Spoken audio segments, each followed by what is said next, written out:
What is up, homies? It is your boy Trespit here. Hope you guys are having an awesome, wonderful day. I know I am. And so for today's story, I figured I'd tell you guys about the time I went to Europe.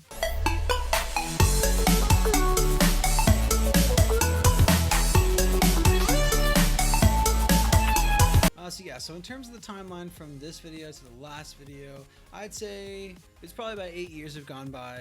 I was probably about 19 or 20 at the time. So I was too young to drink in the United States, but I was not too young to drink over in Europe.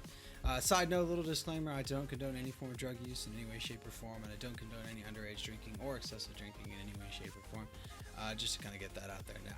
Figured out when I was going to go, and then my mom actually was cool enough to hook me up with some free tickets. She flies a lot for work, and so she has a bunch of miles, and so she ended up just hooking me up with some free tickets over there. So hashtag thanks mom for being the best mom ever. She is super badass, super powerful. And day before I'm supposed to fly out. And the nice thing about Belgium, if you don't know where it is, well, one, if you don't know where Belgium is, just shame on you for not knowing geography. But if you don't know where Belgium is for real, though, it's nestled comfortably in between France and Germany, and then to the north of it is the Netherlands, and then to the south is Switzerland. So it's pretty much comfortably seated between some really cool places to go. And the nice thing about where we were, it was about a 2-3 hour drive to go just about anywhere. We could go to Paris, and we actually did go to Paris, France, and we also went to Cologne, Germany, and then we also went to Amsterdam, obviously, because it's part of the story. So we're going up to Amsterdam, and like I said, we took a day trip up there. It takes about, I want to say it took about 2 hours to get up there. And so, obviously we did all the touristy stuff. We went to go to the Anne Frank house and go see that just because it's a huge part of world history. And if you ever get a chance to go to Amsterdam, definitely, obviously, go hit up the Anne Frank house. It's, as long as you don't mind waiting in the line. They were cooped up in that attic. Crawl space was extremely tiny, and I don't know if I could ever do that, especially considering they had to not move for hours and hours on end during the day because, otherwise German, forces would hear them from, below. And then we also, went to the Van Gogh Museum. We hung out at the ice rink for a little bit, hung out at the zoo, and then did other touristy stuff. Went to go eat. Side note, the best, I'd say like the best carbonara, like Italian food. I don't know if I said that right, but anyway, the best kind of Italian food that I've ever had. I think it was like a chicken carbonara or something like that. Was actually from Amsterdam, and I have been to Italy, and I have had Italian food from Italy. And surprisingly enough, Amsterdam's Italian food actually beat it out. And also, Belgian waffles are the best waffles on the planet, period. I don't care who you are, and I don't care what you say. Belgian waffles are the best.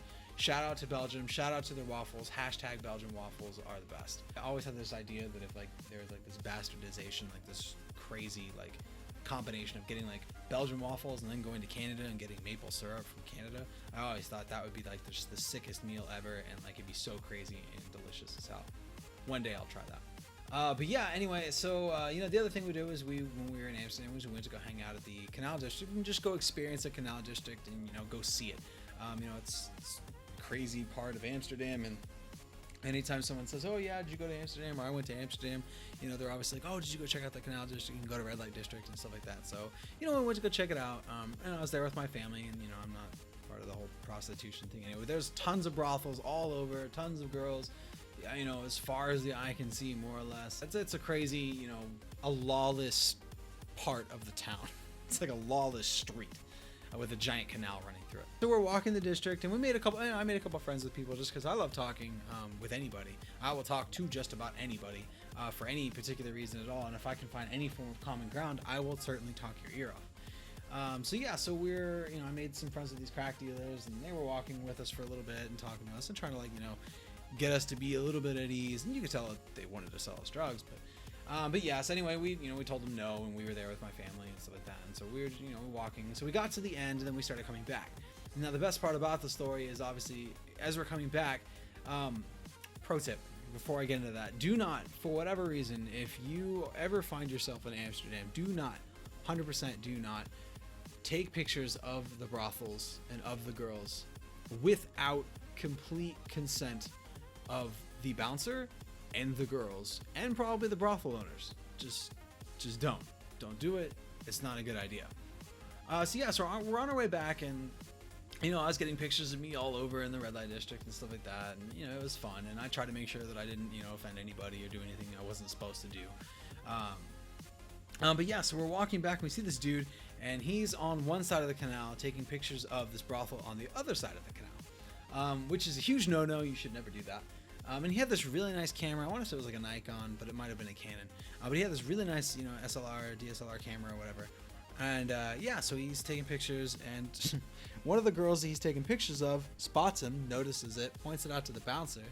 And so this huge dude, like, and this is like probably, I don't know, 10, maybe 15 feet in front of us as we're walking towards him, towards the dude that's taking pictures.